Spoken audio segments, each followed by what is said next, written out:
What's going on, people? Welcome to a special episode where we'll be looking back at the crazy summer window. We'll be discussing our general feelings, incomings, as well as outgoings, and giving ratings on each individual transfer and ending the show with a big rating to see what we actually made of the whole drama. As always, make sure to get involved throughout the show by dropping down your thoughts and ratings on each individual transfer in the comment section down below. And let's see if we can hit over 200 likes as well. Gents, it's the international break, but I thought this was the perfect timing to actually talk about the transfers. But before we get into each player arrivals and outgoings, I'll start off with you, Lou. What's your thoughts on the whole window? I mean, what did you make of it from how it started to how it ended? Right. Is it me or is that the longest transfer window I've ever experienced, bro? The longest, bro. Yeah. That was, you know, like when you let it end. Bro, well, every day I was like, when will it end, man? When will it end? Like, you know, like you're at the end of school and you're looking at the clock and it's going back. Why do you think that was then? Do you think it was just a case of the Eze and Gahey rumors? Because we've been rumored, you know what it is, rumored to leave the football club in years before, but it just, I know what you mean. I felt the same as well. It just felt like every day it was a drag. Ben Jacobs, Alex Crook, Fabrizio Romano, all these people made it 10 times worse. And like we knew like one of Eze or Gahey would go. We was cool with Eze going. We got the replacements. The transfers don't hit, the dopamine don't really hit. It wears off straight away because it's just like, it's so fast paced. There's so many rumors. And then it got to that Gahey saga and boy, I was fully rattled. Like I don't really listen to the noise of like, oh, he was this close to the pen hitting the paper and he was about to sign and this and that. I don't think he was ever going to go without a replacement. We'll never know like the intricacies of what happened. But like now when it got to the other side of it, I'm like, well, we're back. Do you know what I'm saying? It's time to win some trophies. Yeah, well, it's not even games. We're talking trophies now, which is crazy because I mean we've won 2 in the last 3-4 months now, and now we're back to talk about trophies. But for you, T, did it also feel like a drag? Oh yeah, for sure. I mean, it just in every window has those moments, but this one just felt especially drawn out. I guess it's because this one could have been the first window where we lost 2 of our really, really big time guys. Like, well, I guess you could say the Elise Anderson window was one, but I don't know. I feel like losing Ebbs and Gahey is like a bigger magnitude of players possibly. So I think there was just a lot of emotion or potential emotions attached to this window that made it so cringy at times. Yeah. Well, we lost Anderson and Elise, as we mentioned last year, but I felt like the Anderson deal, even when we did do it, I wasn't too upset because of the replacement coming in, no crowd. Just, I don't know about you, Patrick, but last season, even though we done the business late, it seemed like we knew what we were doing. In this window, it just felt like it was all over the place, especially with the Gahey drama on deadline day. Well, you have to remember, there were 2 transfer windows. Remember, because of the Club World Cup, they had the first 10 days and they stopped it and they started again. So that made it longer. True. 1, 2, True. you know how much I hate transfers anyway. So that was like, it did, like Lou said, it went on for literally, I couldn't sleep for like 8 weeks because every day I'd wake up, turn my phone on and try and see what the worst news was. So it was terrible. So, I mean, I have to, again, I'll bring it up again. Losing Dougie Freedman really, really set us back a lot because clearly, don't smile, don't laugh. No, I don't was laugh. smiling because of your thoughts on Dougie when he was at the football club. Listen. He doesn't miss. No. So let's clear it up so that everybody can hear us. I never had a problem with Dougie, but this whole Dougie doesn't miss was funny to me because everyone misses. Now, most of Dougie's stuff was phenomenal, but I can, if you want me to, and I won't do it now, I can throw out some phenomenal misses that he's had recently, as of even the last transfer window that he was at. But anyway, we're not going to do that because we're here to talk about this year's transfers. But I think, honestly, having no director of football and having Steve Parish in charge was an absolute recipe for disaster. And as we saw, it was a disaster. I mean, it really was. Having said that, we'll get to a couple of the guys we got, and I really like a lot. But just overall, with the whole selling Ebb, and you said you weren't going to sell him, and then you sold him after the release clause went, and then trying to sell Gahey and then basically having the manager say, if you sell him, I'm going to quit on you. It's mad. So this window was absolutely the worst I've ever experienced as a Palace fan, because it was mad. Yeah, it was a madness. It was a madness. And you know what? I said pre-show that let's start with arrivals first, but I feel like it's right to talk about outgoings, because when we put numbers next to it, it will only be right to talk about Eze's replacement, for example. Ebbs is gone, and we can discuss arrivals after. So let's discuss with the outgoings. There were of course a few outgoings, even though there weren't, some players weren't big profile. We'll start off with the Eze deal. Reported around £67 million. Our rating on it, I thought the price tag was, we basically got the release clause, so that is a positive in that regards. Even though I think Eze in this market was probably worth a bit more, especially when Madueke was going £50 million. So no problems with that. Timing wasn't great, but in terms of like the price tag and Eze going, I'm gonna have to give it probably a 7, because if it was in this window, then maybe next window we have a similar situation to Mark that we saw over the last 2 seasons with his contract running down. I thought it was a decent price. For me to give it higher, I would have to say the timing could have been better. And also maybe if we managed to get a bit more price out of, the drama between Tottenham and Arsenal. But yeah, I'll give it a solid 7, because, £67 million is a record sale for us, Lou. Mm-hmm. Do you know what? I'm going to give it, I would give it a 7 on the basis of the timing, but I'm actually going to give it an 8.5 due to getting the amount of money for a 27-year-old. I think if we take the emotion out of it, because Ebbs gave us our best moment and ones that we'll tell our grandchildren and it will live on forever. There's a certain attachment to it. But I think 68 million, probably a lot of the cash was up front. But what takes to the 8.5 of me is how it was reinvested. The fact that we've got 3 players in. But like it's one how you kind of want to look at the transfer. I'm looking at it as how it was reinvested, and I know I haven't seen much of Pino, but I get a feeling that kid is special. He's 22 years. He's 22 years old. He was signed for 1/3 of the price that we sold Eze for. He's also 5 years younger. So I'm kind of looking at it like that. And but I was so sad to see Ebbs go. And I think the Pino deal should have been done before. If we signed Pino before and then sell Eze, to me, that's a 9. But I'm going to give it an 8.5. Yeah, we'll talk about incomings in more detail as well. For you, 8.5. For you, T, I'll give it a 9. But honestly, for a lot of the reasons that Louis gave, the amount that we got for Ebbs, I don't believe anybody else is going to give for him in the rest of his career because of how old he is. I don't see him going for, like, what we sold him for is probably the peak of his value at this point. I think from here it probably just goes down in a lot of ways, if I'm being honest. So that, along with the fact that we did a really good job with using that money to reinvest in the squad, although timing may have not have been as good, I think I'm going to take the timing piece out of this, because now we're looking back at it retrospectively. And I think the most important thing is that moves got made. You know what I mean? So with that, bringing in a guy with Pino's caliber, his age, bringing in players like JD Canvit and Constantis Uche, I think those are unbelievable moves that were very much made possible through moving on Eze. So I'll give it a 9.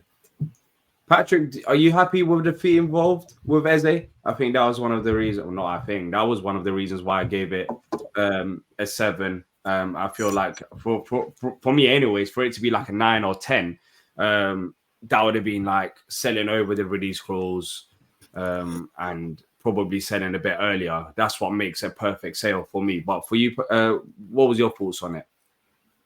The fee is fine for a 27-year-old player. At the height, you're not going to get more than that. That was close to the release clause, but I'm not going to give it a high because the timing was terrible. We let the release clause expire and then we sold him. We should have sold him earlier in the window. The timing was poor because we needed him for a Frederick start game and it messed up our whole preparation for that game. We're lucky to get away with a 1-0 in that game. And then he goes to Arsenal, who I hate. So there's absolutely no way I'm giving that more than a 5 because, again, the timing was poor. I guess the other part, the point you guys make about reinvestment, I totally agree with. We were able to get a very good player in Pino and then get the other two players. And by the way, his name is Convo, by the way. I found out. It's Convo. Combo, yeah. Okay. That's how you say it in French, yeah. Gotcha. But who I love, by the way, we'll get to that later. But no, I think the timing was poor. The price was fine, but the time was poor. The club. If you're going to Spurs, I would give it a 9 because I don't hate Spurs. But I actually hate Arsenal. I hate the way they did it, the way they walked him out the next day. I hated what the videos they did. I hated everything about that. So nah, for me, look, I don't give it less. I might give it a 1, but I'll give it a 5 just to be cool. You know what? Patrick brought up some emotions, boy. That Saturday was tough. Yeah. Tough, Saturday man. was I don't tough. know. No, man, 5. Yo, You know forget it. how I feel towards Arsenal 3. as well. The fact that you're giving it, you're feeling like 3. this. I Imagine changed how to I a 3 feel. because I'm not mad. 3. I'm writing it down. I'm giving that a 3.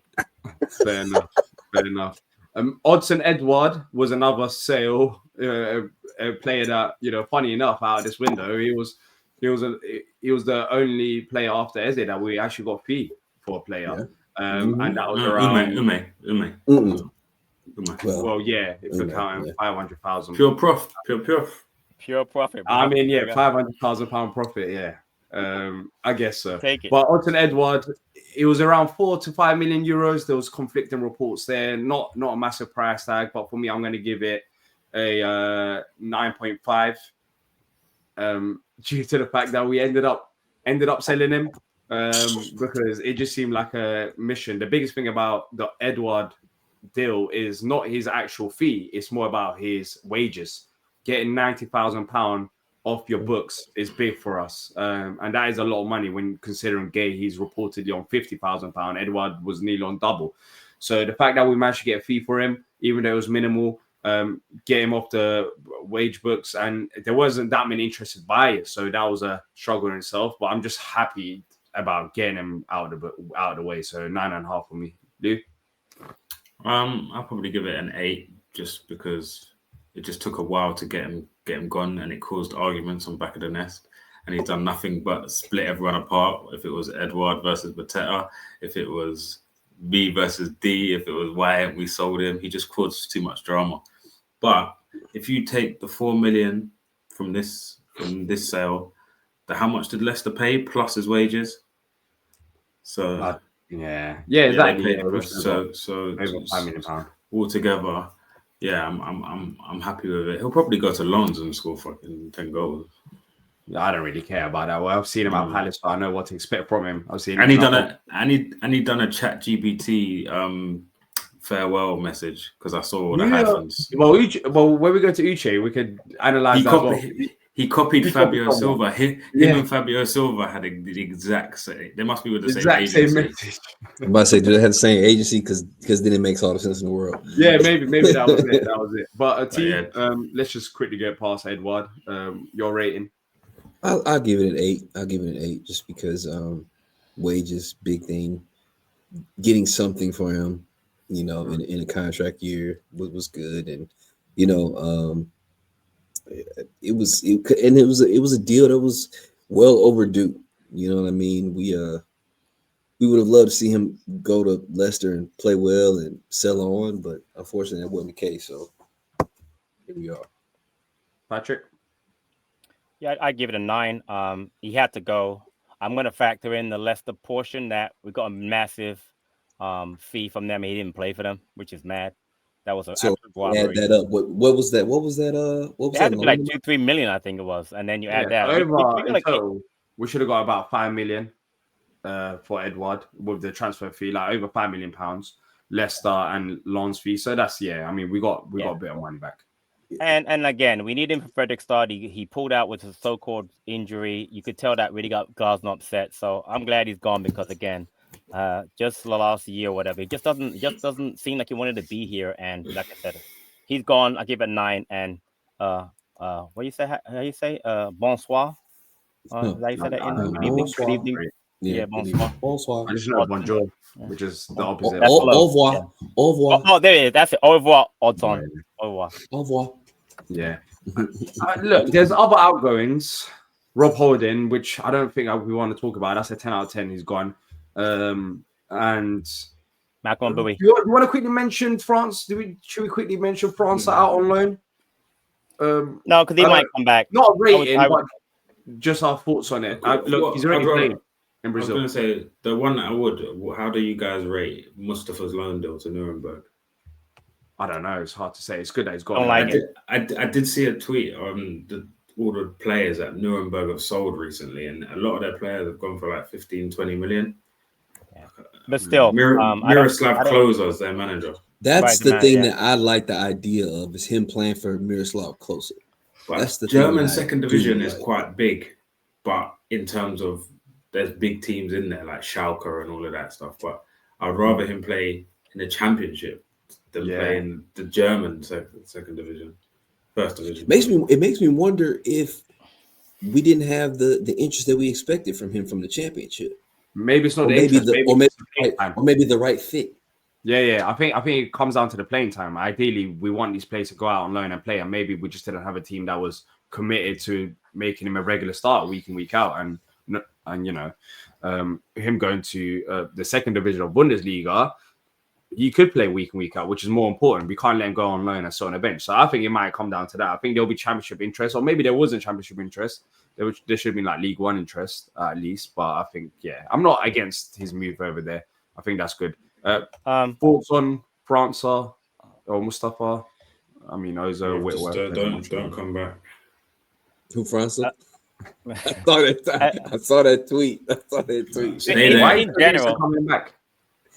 Huh? Quickly, why so against him coming back? He's useless. Well, Waste of money. I mean, he doesn't play, and when he does play, he just trips up over. I don't know what. As far as France goes, clearly he was homesick. We heard the rumors a year ago, and I didn't believe him, but I believe him now because he was homesick. Because as soon as he got to Brazil, he was playing, and I thought he was injured. Now, I thought he was injured. I saw him come off the bench the other day for Vasco da Gama. So listen, he just had a baby. You know, he's married. He's young. He's a kid, and I get that part. Mate, if he's homesick, great. He does nothing at Palace again. But a lot of money for this kid, and if this is how he goes out, going back, and then we end up selling him for 2-3 million, it's going to be a disastrous. That is a disastrous transfer. I don't care what anybody says, but I wish him luck over there. The Brazilian team's not going to pay that much for him. They're not going to be able to. They're not going to be able to pay that much for him. So that whole thing, and I'm sure Dougie thought he was getting a great player, has been a disaster. He's got 2 years left of his contract when he gets back next year. I hope he comes back and does well. Listen, let him go there, play, stay fit, and maybe he'll come back with a different attitude as far as he'll have reintegrated himself. His son will be a year old, whatever, and blah blah blah. But I just think that I didn't like the fact that we had to loan him out. But again, I get the fact that players don't, foreign players have a hard time, integrating in England and vice versa. Like, sometimes players go abroad and they can't deal with it. So let's see what happens. We'll see what happens. Quickly, they actually quoted him and he said that Brazilian players need an acclimation period when it comes to European football. Right. That's going to be really important for him. And he felt like that was something that he didn't really get, and he struggled with it. Just quickly, Tian Patrick, are you writing him off? Like, do you think it's done? I'm not writing him off. I just don't think I'm not writing him off. I hope he comes back, but I don't. Just based on the vibe I'm getting with him not really showing up for us, and I don't see him come back to pass ever and doing anything. So I'm not writing him. I'm not writing him off, but I will say that I would be surprised if we see him back at Palace because of the fact that he could have been loaned out anywhere else, but we loaned him to Brazil. Like, we could have loaned him to another European country team. We could loan him to Portugal. Well, clearly he wanted to go back home. They want to go home. I mean, he's home. That's what I'm saying. That's what I'm saying. If he wanted to go home to Brazil and we loaned him there, I think that is a very telling move. He went to his childhood team's biggest rivals, isn't it? It is Vasco. It might be, yeah. Oh, Flamengo's biggest rivals. Well, he burned a bridge there, so let's see how it works out for him. But let's talk about incomings now. Let's start off with Jeremy Pino, who joined from Villarreal. We saw a glimpse of him. There's a video out as well where I spoke to Villarreal Fan TV to get more insight on the player. He joined for reportedly around, I mean, there's add-ons, but around £20 million. Am I right in saying that? Around £20 million. I think it's a very, very good move. This player has tons of experience at first team level. He made his debut in 2020 under Unai Emery. He's won the Europa League with Villarreal. He's been called up to the Spanish national side as well. I think in terms of replacing Eze with an experienced player that has still room for improvement, room for growth, room for potential at the age of 22, I think it's a great signing. I think it's a great signing and one to be excited about because he signed a long-term deal. And as I said, he could be in years to come as annoying as it could be, but he could be the next one. He could be the next one to make us big money. So for that, and for the price tag and the age and the quality, I'm going to give it a 9 out of 10. Lou? I'm probably going early with this, but I'm going to go 9.5. I don't think. I heard of Pino and I've seen him glimpses of him in like European games and whatnot, but I've never stood up and taken any notice. He's not really had much clout like that. But I was so moved by that cameo at Villa.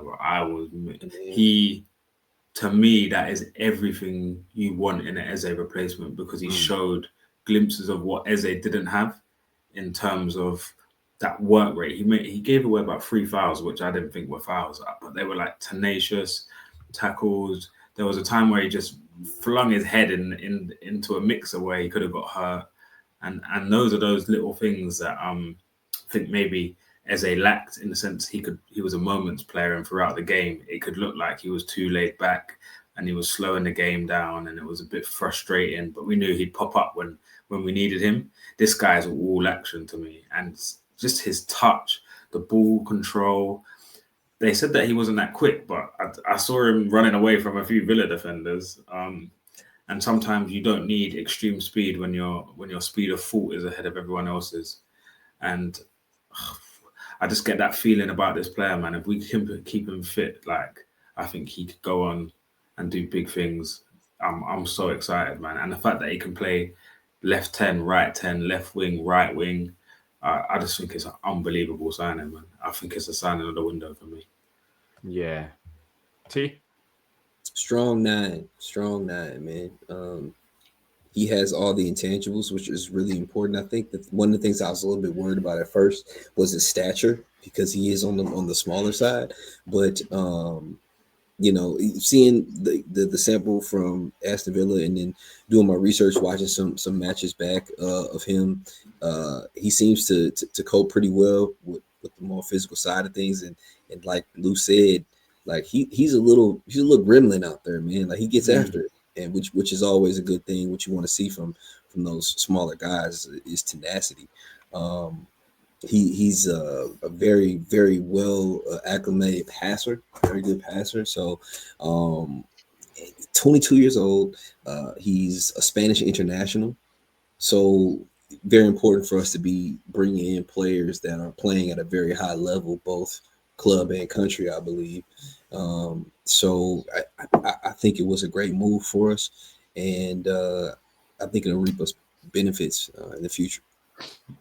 Yeah, Patrick, he's got a lot of potential as well, which is exciting. 22 years old. In terms of him not playing in England before, are you worried about that at all? That would be my main worry, honestly. I watched your interview with the VRL fan, which is really good, by the way. Yeah, it was. The Very good. the injury is a concern because again, it seems like he has lost a little bit of speed, but his technical ability is really good. And as Lou said, he's got like a tenacity about him that makes him a perfect Glasner type player as a 10 because he's got the defensive attributes. He's not afraid to get a tackle. The guy said on the show he's not afraid to take a yellow card, stick a head where it shouldn't be. He's got the ability to be in the pass to Lerma. Is a great example of how he can see things that other players can't see. He's not a great goal scorer, but he'll create a lot of chances, and I'm sure he'll score some goals. But no, I love it. I'm not going to go early as far as going crazy. I'm going to give it an 8, but I think the potential for him being a really, really key part of our team. And again, because he fits our system. Now, when Glasner might be gone, might not be so high on him playing in a different system, but in this system right now, he's the perfect number 10 for this system. Perfect. Yeah. Let's move on to JD. How do you pronounce it again, the surname? Convo, like conversation. Convo. Yeah. So yeah, JD Convo, who joined around 17 million pound, a 19-year-old centre back from Toulouse. I'm happy with this move. Of course, I haven't seen him play as much, and he hasn't played that many appearances at first team level, anyways. But the clips I've seen, what I've also seen in terms of people doing reports on him, he looks like a very exciting centre back, a very exciting one. He's still young, 19 years old, yes, but he's joining us as a depth option, which I think we needed, regardless of the Gay situation. I think we're one centre back down now, him and Riyadh. When Riyadh comes back, the backup centre halves, and yeah, he's physical, he's strong, and it's exciting for that reason. And for the price tag, I mean, 17 million pound, we can see there's still lots of room and lots of years to come for him to reach his prime potential as well. I'm going to give it an 8. What about you, Lou? I really like this signing. If I've always said I've been quite consistent with I admire French league and what they produce. I think they're the most prem-ready players in the sense of the technical ability. But I say Parisians and all around there, it's very similar to London in the way they create physical, technical players. You've seen teams reap rewards of going early. You take a Nana from Lille, but Baleba from Lille, Check Decore, N'Golo Kante. There's these same really technically strong players from the league, and obviously it's going to be a risk. He's 19, there's 20 million pound. There's a small sample size. He only just broke through in the Toulouse first team. I think last season. Even before that, he wasn't at Toulouse B for that long as well. But yeah, he looks really good, and you can have a look at the transfer isolated on the player, but I think the environment he's coming into with like the SARS and the Matetas and the Lacroix and that environment and Glasner as a manager, it's able to turn. Maybe if a different club signed him, it won't be as fruitful as if we signed him. But I think him coming here into this environment, into this team, into a us playing in Europe, and him being able to maybe play against the likes of Millwall in the League Cup and play in conference games, I think it's a great signing. I'll give it an 8 on surface, but I think it has the potential to be a Pino level signing. 100%. I agree as well. What about you, T? Yeah, I think I'm leaning towards the 8, 7.5, 8-ish category. I'll probably settle with 8. I feel a lot of the same way with this transfer as I did when we brought in Chadi Riyadh, and I like the fact that we are bringing in a young center back who's developing but shows immense ability and talent. A little bit different from Riyadh is the fact that Convo has more positional versatility, which is something that we also really love out of our players. I believe a third of his appearances in the first team last year with Toulouse were at central midfield. Yep. So 2/3 at center back. So you have a player who has acumen playing with the ball at his feet, which is a fantastic trait to have in this type of player. So that, along with age, along with the price tag, which a lot of times when you're buying somebody with high potential, the price tag is going to be a lot more than what we pay for him. Let's be quite honest. And so I'm very happy with us being able to get him at that price tag because of the fact that if we develop him the way he should, and he becomes a much more improved first team Premier League footballer, then value goes through the roof, and we see that we made a smart move. So as of right now, I'd say 8. Patrick, how many appearances do you reckon he plays this upcoming season? You want to bet like we did Richards, and that's what you want to do?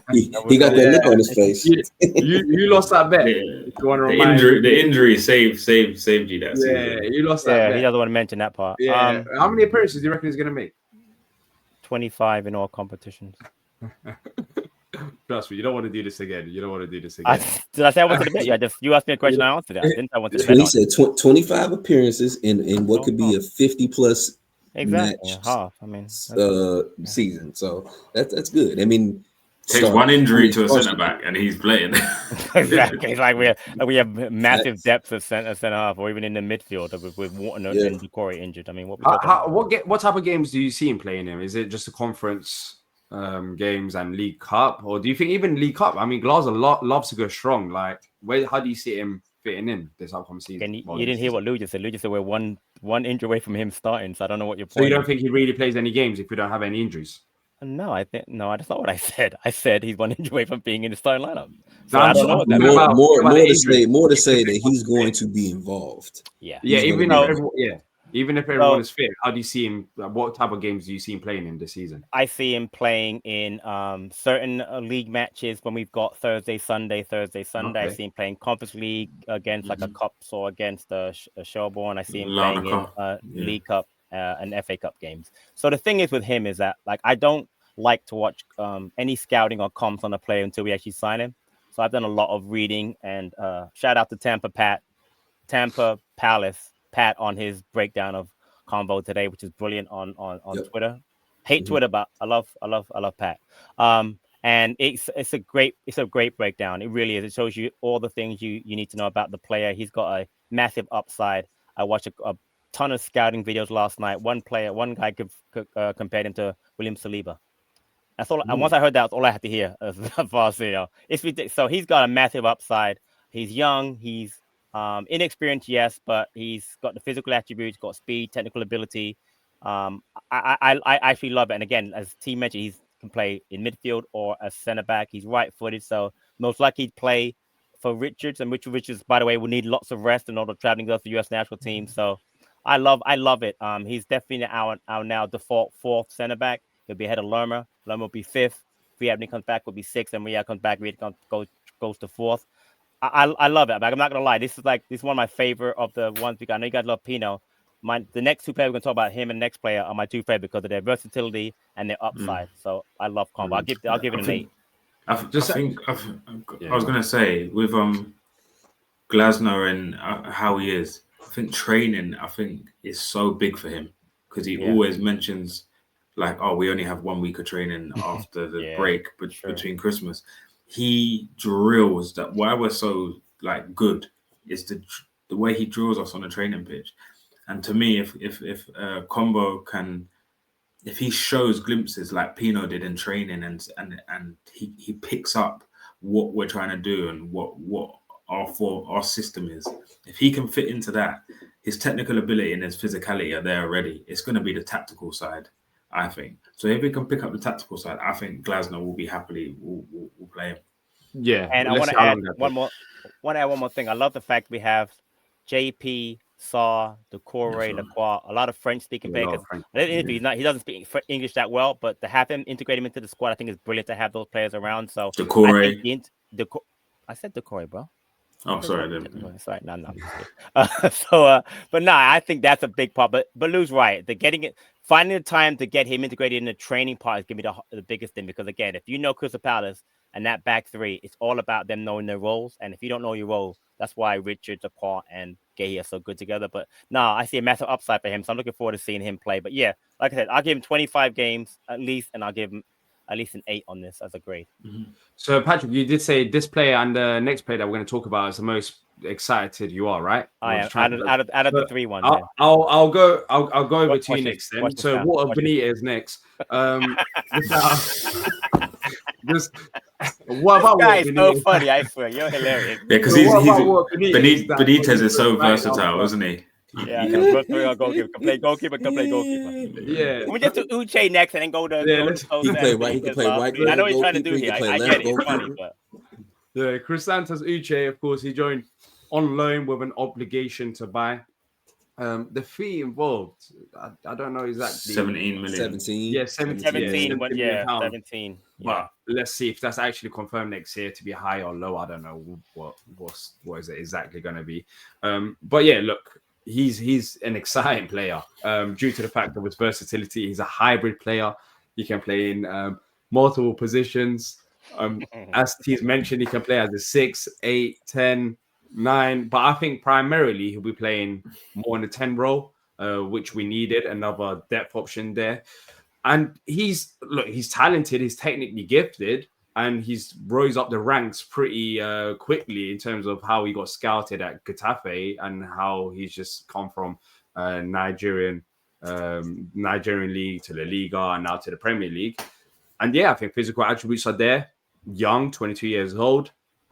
I'm very excited. I'm very excited to see what he can do. I'm going to give him an 8. What about you, Lou? Well, I'm just gonna give it a 9 just for the fact that T was Screaming about championing Uche from way back, Yeah. and I done gave him the global scouting role. Like I did give him that. I did give him that. Like so, it seems me as the DOF. Much I know how to appreciated. delegate. Much I know appreciated. I know where my. I don't know about you as works. DOF in it. I don't know about you as DOF. Listen, Hey, allegedly you know ball, but not score predictions. listen, But anyways, yeah, that's another that's topic. fine. Yeah, I do the director role. yeah, But, you did the director role. But excited. I'm gonna let T talk about his attributes and stuff like that because he's probably watched him more. I like the hunger.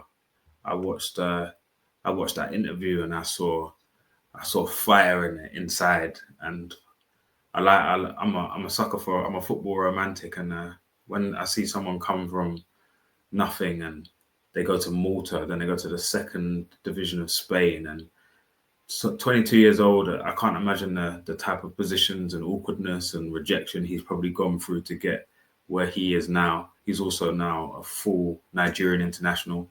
So that's a Spanish international, Nigerian international. And let's talk, Nigeria ain't no weak team either. They've got a team full of superstars. I'm so happy with this. You know me, I'm a hybrid guy. I'm really excited to see what Glasner does with him. And he is extremely God-fearing. So I'm all in, man. 8.5. I'm gonna 9 I gave him a 9 for T. Well, yeah, I'll take that. Me personally, man, I gotta give it a 10. 10 out of 10. No. Yeah, I mean, honestly, bro, the reason why I say 10, honestly, is because he just brings something to the team that we just haven't had in a lot of senses. And it's a guy who is truly ambipedal. So he's both feet, like he's not side dominant whatsoever. Yes. That's it. Like, and it's one thing that people don't talk about enough is that he's a 2-footed player. Yep. And I think for us, especially our system, that just adds another completely unique weapon to this arsenal. He's not going to be dependent. He's not positionally dependent, as we've talked about. I mean, so far this season, with him, when he played with Getafe, he's played as a center forward in a striking pair and a 5-2-1-2.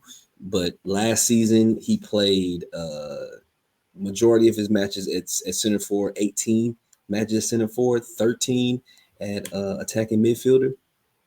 He even had 2 appearances on the wing. So this dude he can play everywhere, and not to mention he's 6'3". He's a man mountain, and he can move and he can pass. Like I see him scoring from corners as well, headers. Yeah, like he gets up, he can play in the air. You know, like it's not too many times you can have another guy that's that height. Think about it. You've got Chris Richards, you got Lacroix, you've got Mateta, and now you've got Uche all in the box on the corner. Like, you know, he just adds an incredible, long throws. Yeah, we score on those too now. So looking forward to it, man. But really excited for this one.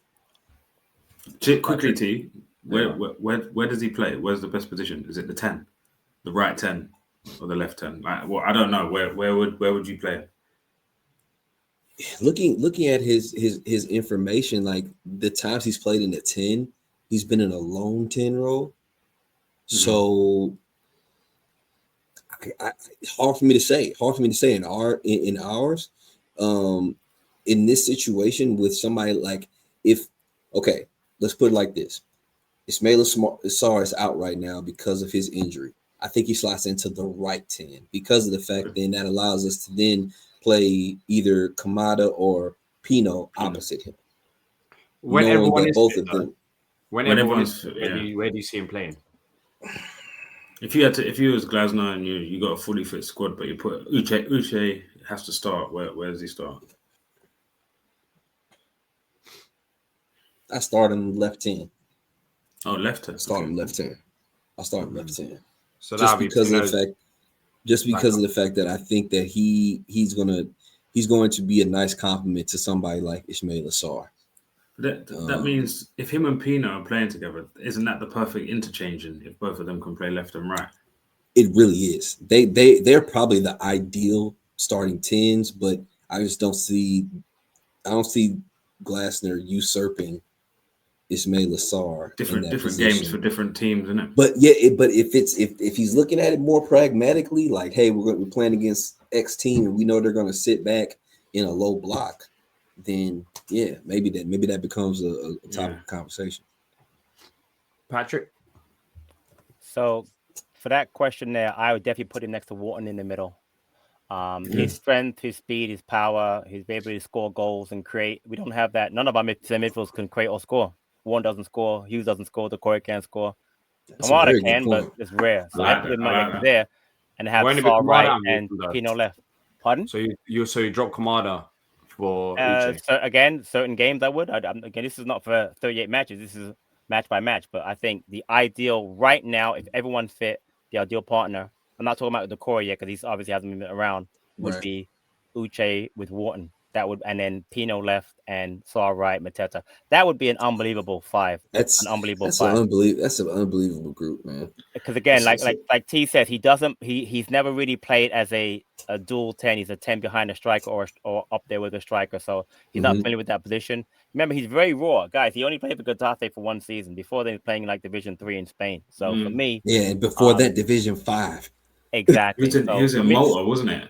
Yeah, exactly. Familiarity for him would be important, and I think that center midfield, because you can do things there that he can get out wide or join Mateta up top and do things differently because you got Wharton behind him and you got three center backs. So that would be me. But again, let's see what Glasser does. I think that's why I'm excited about this player, because if you start him, you have him there. But if you don't start him, if Mateta needs a break, he can go there. If you need to take Pino or Sarah, he can go either there. If you need to take Wharton out or Hughes out or whoever's starting Kamada, he can go centrally. You've got a player who can take in 4 positions on the bench. That is massive for a team that does not have a lot of money and doesn't have a lot of good players that can do that. So that's why I love Uche.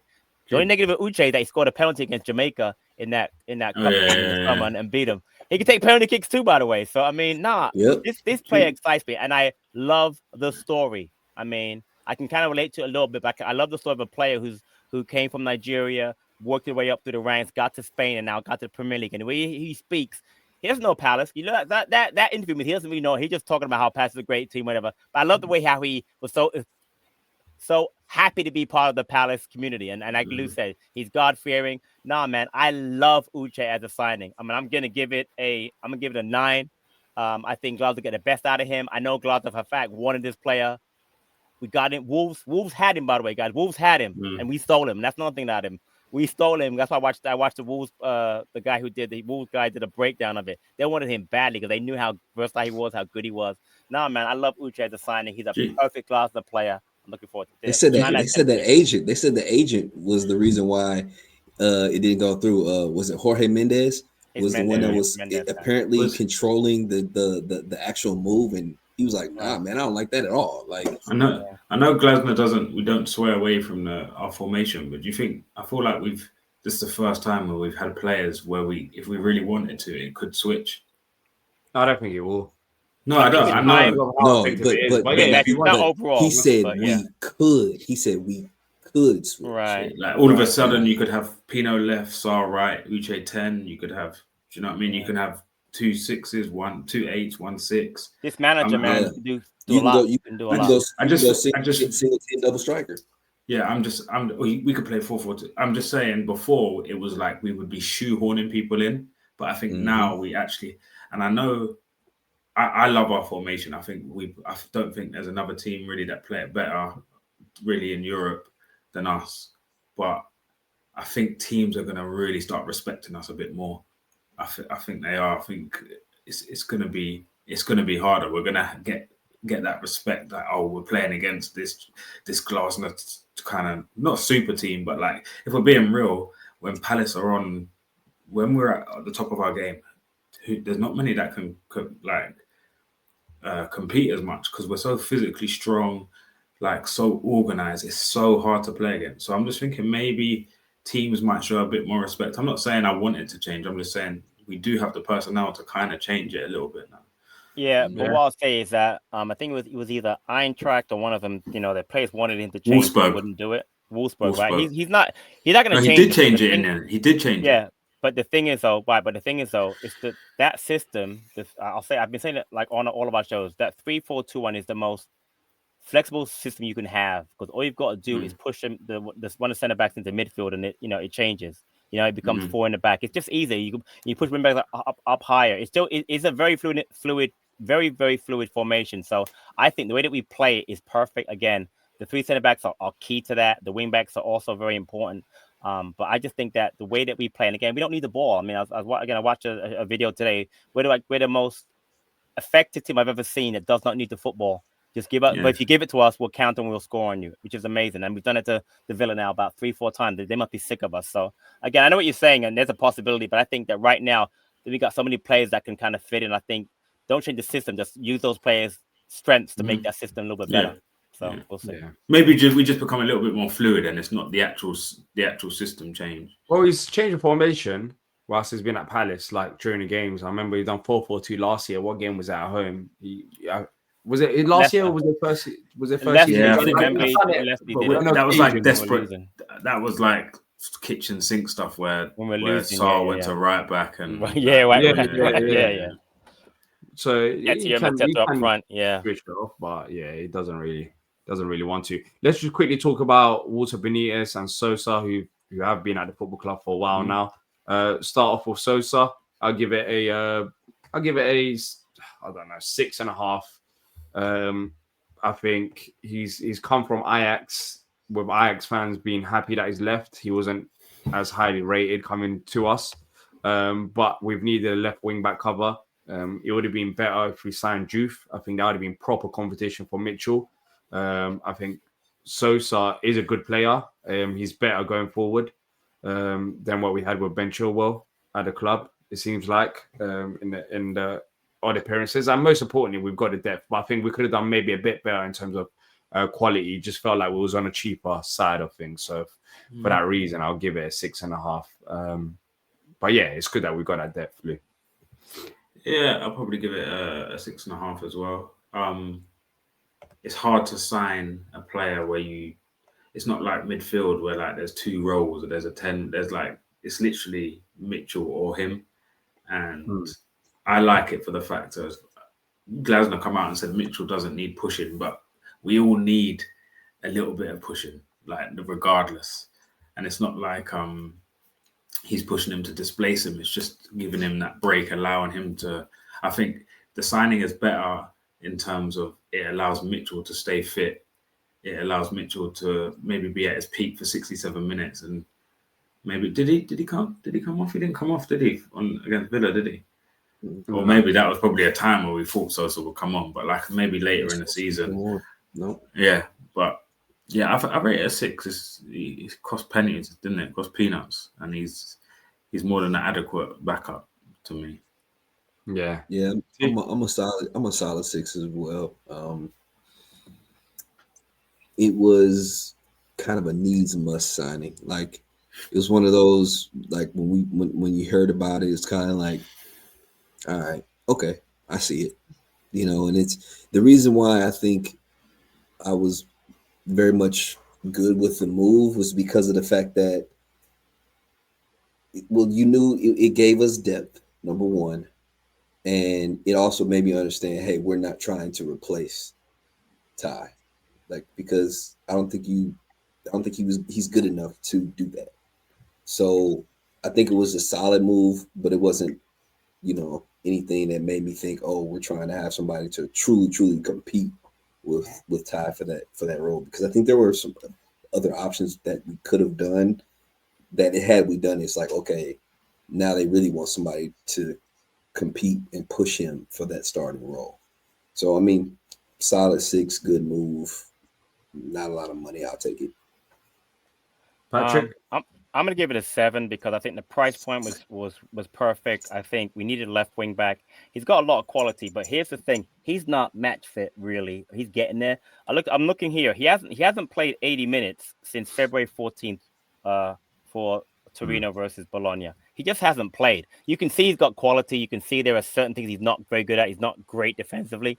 He's got quality on the ball as far as crossing the ball, obviously free kicks, etc. So I think once he's into the flow of the season and he's had more Frederick start games or coming on the community shield, that kind of stuff, I think you'll see a much better player. I think you don't want to bring in a Diouf because Diouf is going to challenge.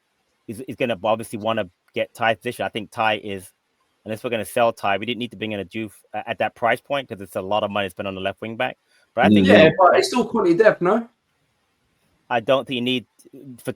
What did they pay for him? 25 million. We can't afford. We could not afford 25 million on a left wing back. We couldn't have. I would like us to spend that. I would like us to spend that on a guy that's going to start. Exactly, and then you're getting rid of a player who's in Ty Mitchell's been. Are we not doing that for each year next year? Spending £70 million for a player that's not guaranteed to start. It's different. 17 much 25. more versatile. Much more versatile. 17 isn't 25, and Uche's not necessarily coming in to replace anyone either. Yeah, that's the point. Like he's coming in for depth. It's quality depth. For quality depth, but you play one position. Uche plays like 4. So to me, it's apples and oranges. If you spend 25 million on a left wing back, he has to start. Exactly. Yeah, you spend 7. You spend a loan. You spend a loan with the obligation for 17 million on somebody. That's not necessarily a starter. These are game changers as well. Like you don't really substitute your left wing back off too often, whereas like a 10 or a exactly. 6 or you know what I mean? So for me, Sosa's fine at the price. He's a solid 7. Again, I think he'll show much more quality as the season goes on. Is he away on Croatian international duty right now? Did he go? Oh no, I don't even know. Sure. I haven't heard. If he went, I think that's a good thing. If he got called up, that's great because that will give him more chance to get some playing time or whatever. So I think again, he's just not 100% fit. He's fit, but not like match fit. So I think that. But again, I don't need Ty to be pushed as far as a start at that money. If you want to sell Ty, fine, but why would you sell Ty at this point? Maybe next season you bring in a person to challenge Ty for that left wing back, but not now. So again, I think Sosa's a solid 7. Yeah, let's quickly go over Benitez because we're running out of time. I'm going to give it a 7. Actually, I'm going to give it an 8. It's an upgrade on Matt Turner. Lou? Yeah, we'll skim through that. Or a 7. Yeah, so back up. I'll give it an 8. I'll give it an 8 because I think for the backup role, that's a really good backup to have. Yeah, I'll give it a 7 because PSV won titles, won cups, European pedigree, definitely an upgrade on Turner. So he's a solid 7. Real quick, last year we did this last year. I want to give it a grade to give last year to the players we got. I gave Chadwi a 7, Daichi a 7, Saw a 7, Lacroix a 9, Turner a 6, and Chalaba a 7. We then gave Nketiah, D. I don't know. You don't really know much about strikers. Your position, your expertise more about. I should have given him a 5. I gave him an 8. I gave him an 8. D went early. D went early. You're not gonna say, right? Wait. Are you saying he's bad? No, I'm just saying he doesn't really understand the optics of Nketiah. Wait. Good striker. For a good backup striker, he needs a bit of time. He needs a bit of time to bed in. Wow, he played 25 plus 5 for a backup striker. And that's why you want to get Diouf for backup D. You want to throw money away. You think we're Liverpool. Imagine paying 25 for a backup striker. Are you nuts? He's supposed to be a number 10. He's No, came it's in it. not. He's never number 10. And That's why Nketiah's I paid him never. at a 10. He started as a 10 last No, season. We he's started never out number as 10. He's not His number 10. He's a profile. backup His striker. profile. He's You know, a Anyway, backup just striker. he He's Now, a needs to you go backup don't and miss. fit. striker. And Like Patrick, you don't miss. count your days. We're gonna go from the booms to whatever Nketiah does very soon. Just count your days. I just Yeah. said again, I gave him an 8 out of 10. Yeah, what what are are we you talking calling? about? What are we gonna do? We Hope got you him an got 8 good out of 10. signal. Hope you got good signal because soon Bro, you them can't folks are win. gonna I be gave him coming an 8 through. out of 10. What are you gonna say to me? I gave him an That's 8 out right. of 10. What are you gonna say? When you go back, clip it up because he basically said you call him at 8 was bad. So he's No. basically saying Nketiah For is the bad. first season, Hey, Lou, for the first well, season, I well. think that's a bold call because now I'll give him an 8. Like for the first season, You went through the whole season saying he's gonna come good. He's gonna gonna land. come He's good. gonna do But this. He's learning. He's gradually getting there. Now he got injured. He's gradually getting there. And he like 26. Nah, he's 25. No, Doesn't even know. Doesn't even know. Embarrassing. You bought Nketiah stock and don't even know how old he is. Wow. Yeah, Wow. I mean, let's talk about the overall 26. rating now in the window. Yeah. I'm gonna give it a 7. I feel like we could have signed another midfielder, especially in that department. Uche can still play there, so we'll see how that unfolds. Right wing back cover, not necessarily. I'm not as fast. It would have been nice, but I think Glazer clearly rates Kapora. And another reason why I didn't give it higher than a 7 is how we went about the transfer window and all of the drama involved in it. It just felt like at some points we just looked weak with our decision making. So yeah, I'm going to give it a 7. We managed to keep Gay in the end, which is a positive, but in another world, Gay could have left by now and we could have had Igor Julio from Brighton, which is very scary. So for that reason, I'll just give it a 7 and be content. Because I think we've got good enough place to push on. So that's a good thing about it. Mm-hmm. So for me, if it was a 10 out of 10 window, it would have been a backup right wing back would have come in. There would have been another centre midfielder. There would have been another loaned centre back, I think, for cover. That and the way we handled the Gay situation, I'm going to take 0.5 for each 4 of those points. No right wing back, no extra centre midfielder. If you go and get Gallagher, it shows intention. It shows that you're backing the manager. And I think if you get those 3 players, extra players on top, I think it shows Glasner like we mean business. And then he didn't want Gallagher, by the way. He wanted the Austrian. Okay. Oh yeah, he wanted Baumgartner. He wanted Baumgartner, yeah. Baumgartner didn't want to come, but yeah, I hear you. But yeah, if we got those 3 and we handled, I think we should have come out and said we are not selling Gahey without a replacement is good enough. If that doesn't happen, we will not be selling Gahey. So for that 0.5 of all of those, I'm going to give it an 8 out of 10. I'll go 8.5. I think I take off half a point for timing, similar to what Lou was saying. And I think that, I feel like I would have been really good with probably at least 2 out of the 3 of those moves. So preferably another right wing back depth, because the thing that worries me is I know he likes Caleb Kapora, but I keep hearing this stuff about the back injury, the disc injury that he's having, and it's might be a little bit more lengthy of a recovery time. But Real Cardines. And like sardines. That's my guy. That's my guy. And that could be another real Cardines, who is a full international, by the way. Trinidad right now, baby. He's out in Trinidad World Cup qualifying. So, I wouldn't have been mad at seeing that, and then either getting another central midfield option, or the lone center back. So yeah, I'll go 8.5. You don't know Ball Challenge, D. He was the last Trinidad international to play for us.